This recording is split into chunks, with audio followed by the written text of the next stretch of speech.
क्या होगा अगर आपकी हर बात, आपके हर सवाल से पूरा समाज हिल जाए? क्या होगा अगर सच बोलने की सज़ा मौत हो और फिर भी आप पीछे ना हटे? नमस्कार श्रोताओं, स्वागत है आपका A to Z audio book channel पर, जहां हम इतिहास के उन किरदारों को आवाज़ देते हैं जिनकी सोच आज भी जिंदा है। आज हम सुनेंगे उस दार्शनिक की कहानी जिसने कहा था, जिस जीवन को परखा ना जाए वह जीवन जीने लायक नहीं है। दोस्तों, यह है महान सोक्रेटिस की अमर गाथा। ऐसे महान व्यक्तित्व की कहानी जो आपके जीवन को उत्साह और प्रेरणा से भर देंगे, जिनके आज हमारे साथ न होने के बावजूद भी उनका हमारे बीच होने का एहसास हमेशा बना रहता है। तो लगा लीजिए कानों में हेडफोन और भूल जाइए जीवन की उलझनों को। तो चलिए शुरू करते हैं हम सोक्रेटिस की कहानी को। क्या आपने कभी सोचा है कि असली ज्ञान क्या होता है? कभी ऐसा महसूस किया है कि जितना हम जानते हैं असल में हम उससे भी कम जानते हैं? यह विचार ग्रीक दार्शनिक सोक्रेटिस की याद दिलाता है।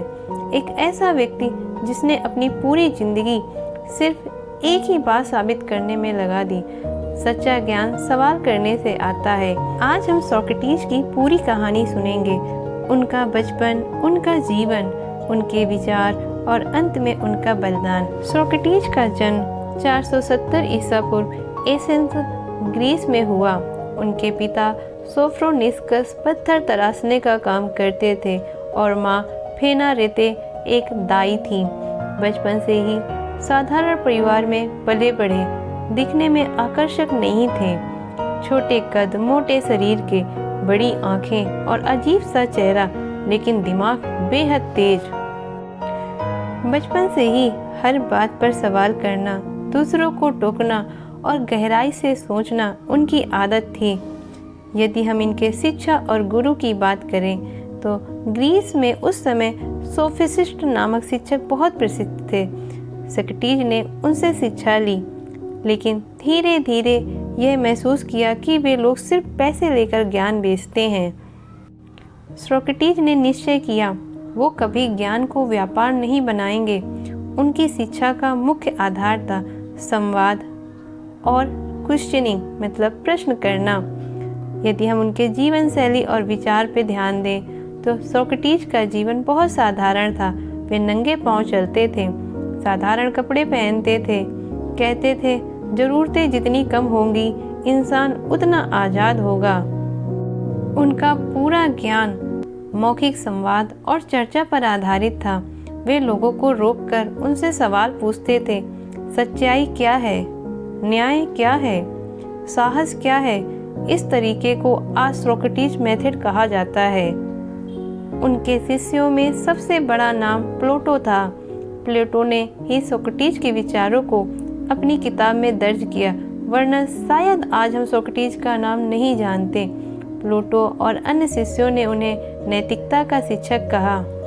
सोक्रेटिस जिस समाज और जिस राजनीतिक माहौल में जिए वो कैसा था उसको भी हम एक बार समझते हैं। एथेंस में लोकतंत्र था, लेकिन भ्रष्टाचार भी फैला हुआ था।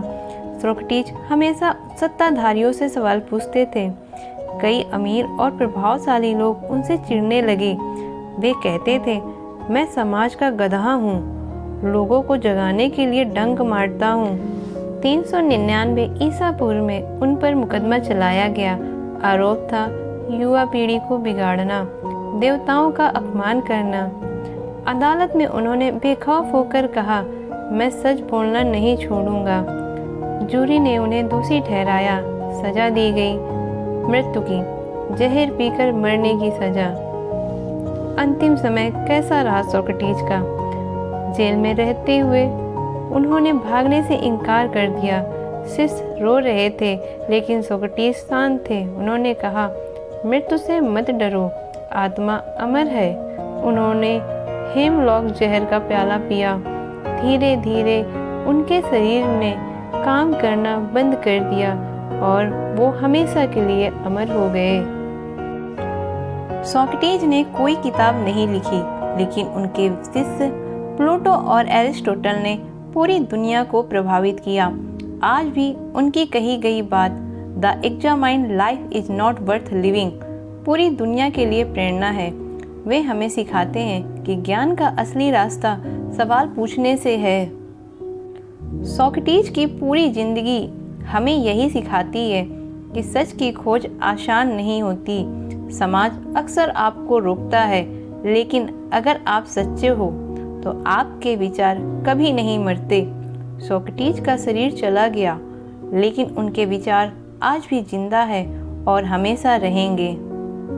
सोक्रेटिस की कुछ खास आदतें भी थीं। वे अक्सर बाजार में जाते थे, लेकिन कभी कुछ खरीदते नहीं थे।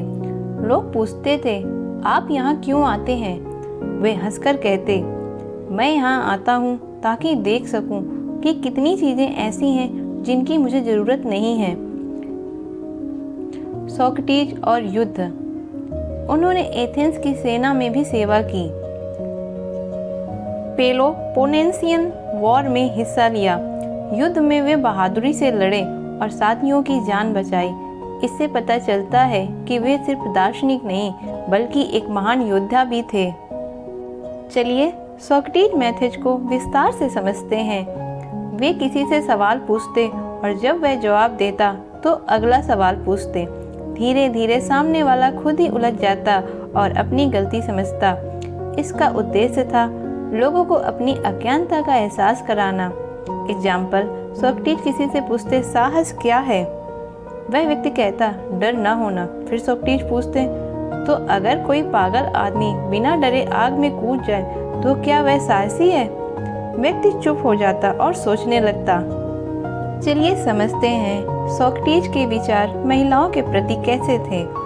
वे मानते थे कि शिक्षा पर हर किसी का अधिकार है, चाहे महिला हो या पुरुष। उन्होंने अपने समय की सोच को चुनौती दी जब महिलाएं शिक्षा से वंचित थीं। सोक्रेटिस डेमोक्रेसी के बड़े आलोचक थे। उनका मानना था कि हर किसी को वोट का अधिकार नहीं होना चाहिए, सिर्फ वही लोग वोट करें जिन्हें ज्ञान हो। यह बात एथेंस के लोकतंत्र को नागवार गुजरी और लोग उनसे नाराज हो गए। उन्होंने कहा था, अगर जहाज पर यात्रा करनी है तो कप्तान चुनने का काम किसी भी व्यक्ति को नहीं बल्कि अनुभवी नाविक को करना चाहिए। तो राज्य चलाने का काम भी किसी भी व्यक्ति को नहीं बल्कि समझदार और शिक्षित को करना चाहिए। अब तक हम लोगों ने जाना सोक्रेटिस की सीरियस लाइफ की कहानी। अब समझते हैं उनकी पर्सनल लाइफ की कहानी को। वो अपनी पत्नी ज़ेनथिपे की गुस्सैल प्रकृति को मजाक में लिया करते थे। कहते थे, अगर तुम शादीशुदा हो तो अच्छा होगा, अगर पत्नी अच्छी निकली तो खुशी मिलेगी, अगर गुस्सैल निकली तो तुम फिलोसोफर बन जाओगे। चलिए समझते हैं सोक्रेटिस की मृत्यु के बाद ग्रीक में कैसा प्रभाव रहा। उनकी मृत्यु से ग्रीक साम्राज्य हिल गया। प्लेटो और एरिस्टोटल ने उनकी शिक्षा को दुनिया तक पहुंचाया। क्रिश्चियन धर्म, मॉडर्न फिलॉसफी और यहाँ तक कि गांधी जैसे विचारकों पर भी उनका गहरा असर पड़ा। तो दोस्तों, ये थी कहानी सोक्रेटिस की, जिनकी लाइफ ने आपको ऊर्जा और प्रेरणा जरूर दी होगी। तो आप हमें कमेंट करके ज़रूर बताएं कि सोक्रेटिस की कहानी आपको कैसी लगी, और वीडियो पसंद आए तो वीडियो को लाइक करें और चैनल को सब्सक्राइब जरूर करें। Thank you.